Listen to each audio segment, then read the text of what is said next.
Hey guys, welcome back. J.P.'s World of Wrestling. I'm your man, J.P. Welcome back once again. Like I already said that. Anyway, what are we doing today? Well, today we're going to talk about a couple of different events and what is significant about them, even though they're more of the modern wrestling.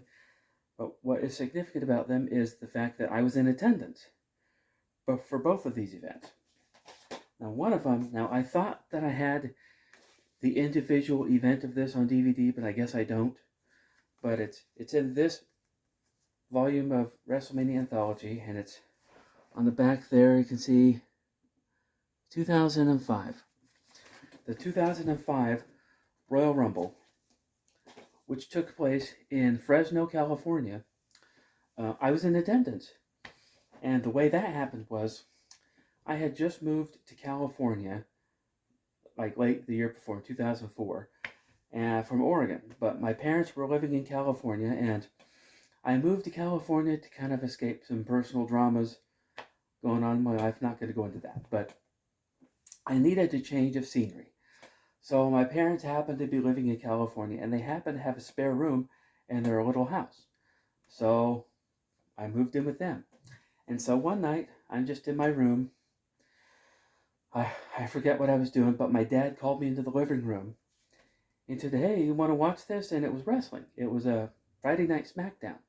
So I said, "Oh yeah, sure," because my dad knew that I was into wrestling, and um, I had just recently kind of gotten back into wrestling.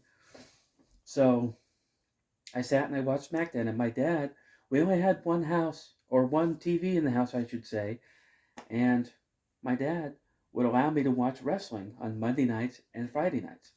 The rest of the time was the TV was theirs, unless they were at work. I could use it to play video games or something, but for the most part, those 2 nights, the TV was mine to watch wrestling. So I started getting back into it, and I was on WWE.com all the time. And so they were running this contest. It was a sweepstakes. And it was some sort of sweepstakes to promote some sort of like robot toy, this remote control robot toy that was partnering with WWF at the time. And so I entered the sweepstakes, and I won. I won the grand prize for the sweepstakes. And so my prize included an autographed remote control robot toy, which was autographed by Trish Stratus, which I didn't really care about the divas. I know they probably sent that to me thinking, "Oh, Trish Stratus, she's so hot. I could go for her autograph, so it's like I'm dating her." But I didn't really care. But I also got a box full of WWE DVDs, and I think a couple of those I still have. But I also got 4 tickets to the Royal Rumble, which was in Fresno, and I thought that was really cool. I was going to see live my favorite pay-per-view of the year. And so I won 4 tickets. 2 of the tickets I sold to a guy that worked with my dad. But the other 2 tickets, I took one, and then I gave one to my cousin because he had a car and I didn't. And he was kind of into wrestling too, so we went to see the Royal Rumble, and it was very fun. Now, from what I can remember of it, just looking back on it, the the one match, the one match besides the Rumble match that I was looking forward to was actually the Undertaker, because I had never seen the Undertaker in person. Other than meeting him, but I had never seen one of his matches live, so I had never experienced that Undertaker entrance ambiance that they really do very very well in WWE. So that match, it was a casket match, and his opponent was Heidenreich, some wrestler that's not even around anymore. It doesn't matter. But the Royal Rumble match, I knew, and my cousin could vouch for. I told him I think Dave Batista is going to win this thing. I think Batista is going to win, and sure enough, Batista won. But everybody that remembers that event remembers that's the one where at the end of the match, the end of the Royal Rumble match was kind of messed up because John Cena was supposed to go out and Batista was supposed to slide back in the ring, but that didn't happen. They both fell to the floor at the end. So Vince McMahon runs down to the ring, gets in the ring and he blows out both of his hamstrings.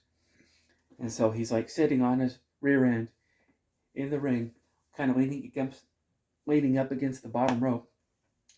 So then he orders the match to continue. So it continues for a couple more minutes, and then Batista finally won. He finally threw John Cena over the top, and he won. But I remember the one guy I was really excited about was Chris Jericho. Now, anybody that knows me knows that I love Chris Jericho. I'm a big Jericho fan. I love everything he does, everything he's ever done. I really, really love. Not so much the AEW stuff, and like I said, I'm not a big AEW fan, and it's mostly just because I don't have access to it. It's on cable TV. I don't have cable TV, and I don't have any streaming services that contain AEW, so I don't really get to watch it. Plus, there's some things about Anyway, but when Chris Jericho came out into the Royal Rumble match, I was screaming. I mean, I was like, yes, Chris Jericho, yeah, woo, yeah, get him, Chris, get him, Y2J, woohoo. He didn't win, but he did a nomination that was actually really cool. They had this guy named Rene Dupree. He was like this French guy. He did this girly, stupid little French dance where he would kind of strut back and forth, kind of like a girl. Jericho kind of threw him out, and then he kind of mocked his stupid little dance thing. That was kind of cool. But in the end, Jericho didn't win. Although there was a Shawn Michaels match that night too. Shawn Michaels versus Edge. And that was a pretty cool match. But anyway, that was really fun. I took a bunch of pictures, but this is back before we had smartphones. So I took them on these little disposable cameras, so the pictures are not great. So, but the other event that I wanted to show you was this. No Mercy 2008. Now that was back when my first wife was alive, and her and I were both really into wrestling. More so her, she was more into that era of wrestling than me, but I still, it was still fun. And it was awesome that my wife at the time, once in a while, she would just tell me, hey, let's watch some wrestling. Because we had a ton of wrestling DVDs, all of which I still have.